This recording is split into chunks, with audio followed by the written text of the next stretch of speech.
Bonsoir les amis, bonsoir tout le monde, comment allez-vous? Bienvenue sur la chaîne Fabelec. Ben voilà, il est minuit pile. C'est une vidéo réponse et là je vais regrouper plusieurs réponses. Alors j'ai vu par rapport au transformateur d'isolement, je vous ai dit que ça ne fonctionnait pas.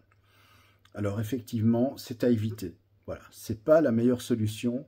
Il n'y a rien à faire. Mettre une phase du secondaire à la terre, c'est pas vraiment la solution idéale. Voilà, la solution idéale vraiment, c'est d'avoir un véritable point neutre.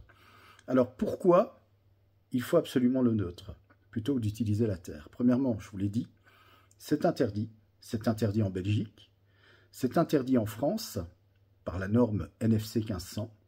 On doit utiliser le neutre parce que le neutre permet d'avoir un réseau triphasé équilibré, permet également, comme d'ailleurs des personnes qui s'y connaissent en électricité me l'ont dit, et c'est vrai, dans les réponses, on parle d'harmonique.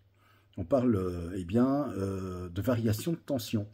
Et c'est vrai, c'est pour ça qu'il faut le neutre impérativement.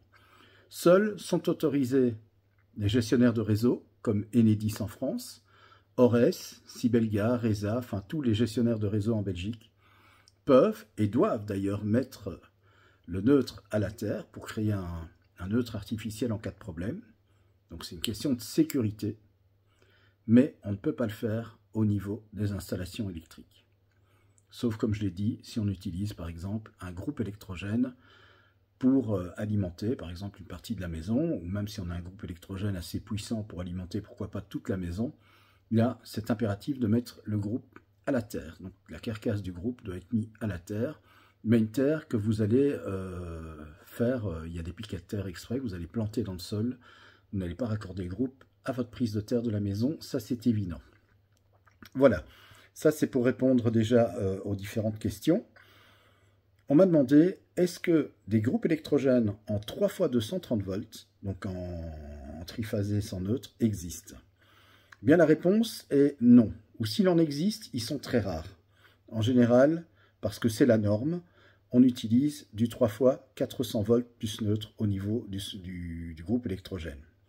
Et donc, en fait, vous allez me dire, mais comment on fait alors pour un réseau 3 fois 230 volts, comme j'ai chez moi?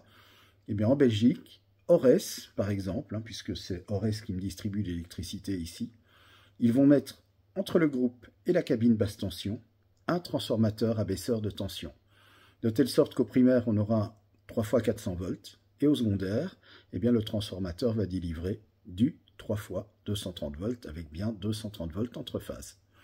Voilà donc pour les réponses. Donc voilà, pas de 3 fois 230 volts pour un groupe électrogène, c'est du 3 fois 400 volts. Voilà, merci d'avoir regardé en tout cas cette courte vidéo. C'est vrai qu'elle a été très courte, mais c'est vrai qu'il se fait tard, je vais aller me coucher. Alors, j'aurais pu la faire plus tôt, mais je me suis endormi, figurez-vous, devant la télévision. Je suis assez fatigué en ce début de semaine.